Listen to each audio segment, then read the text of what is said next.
Bismillahirrahmanirrahim. Assalamualaikum warahmatullahi wabarakatuh. Perkenalkan, nama saya Fahri Wariki. Saya dari kelas 12 Kimia 2. Saya di sini ingin menceritakan sedikit mengenai salah satu pahlawan nasional Indonesia, yaitu Bapak Djili Kriwut.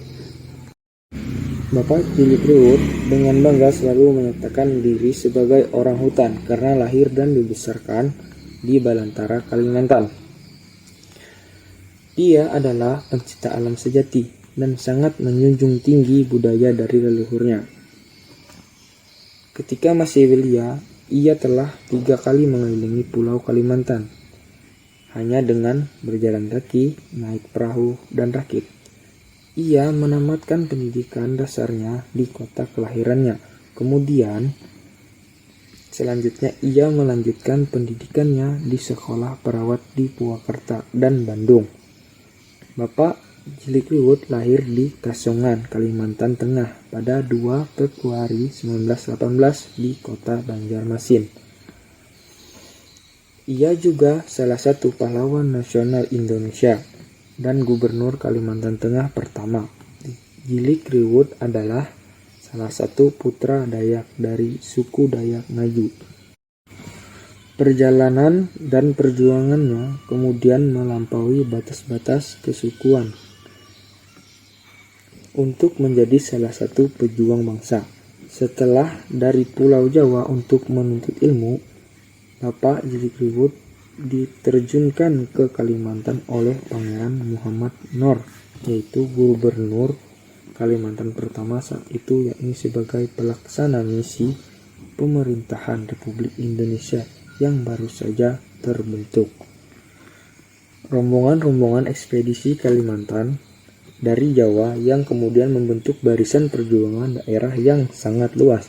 Mereka menghubungi berbagai suku Dayak di berbagai pelosok Kalimantan untuk menyatukan persepsi rakyat yang sudah bosan hidup di alam penjajahan, sehingga bersama-sama dapat menggalang persatuan dan kesatuan.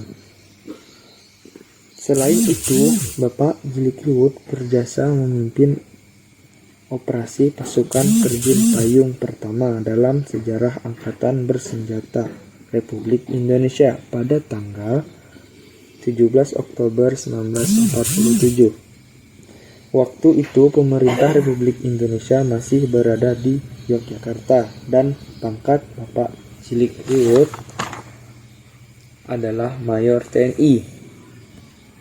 Pangkat terakhir Bapak Djili Kriwut adalah Marsekal Pertama Kehormatan TNI Angkatan Udara.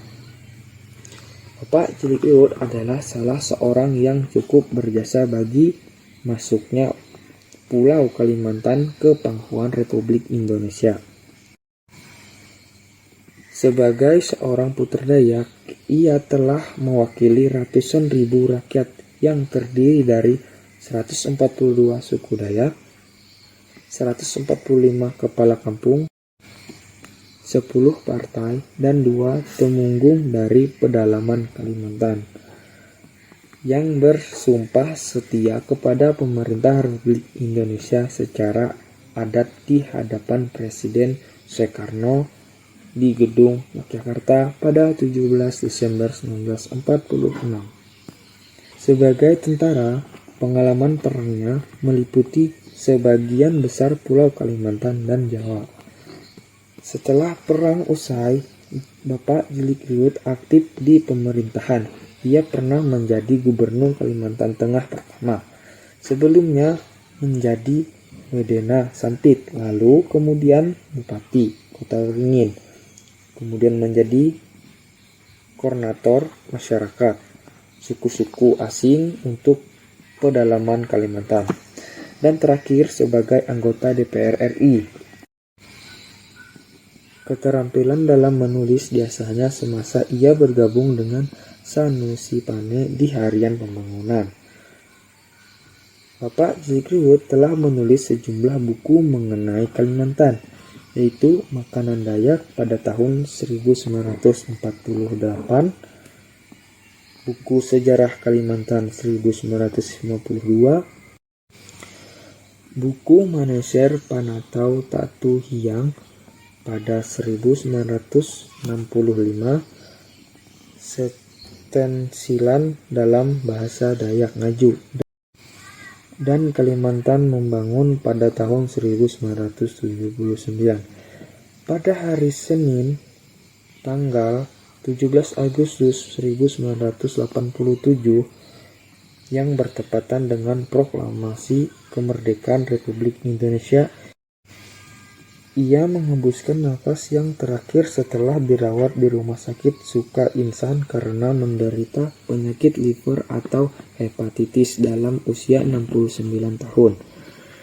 Ia dimakamkan di Makam Pahlawan Senaman, Lampang, Palangkaraya, Kalimantan Tengah. Namanya kini diabadikan untuk salah satu bandar udara dan jalan utama di Palangkaraya, Kalimantan Tengah. Demikian sedikit cerita mengenai pahlawan nasional Bapak Jilik Riwut. Sekian dari saya, mohon maaf jika ada salah kata. Assalamualaikum warahmatullahi wabarakatuh.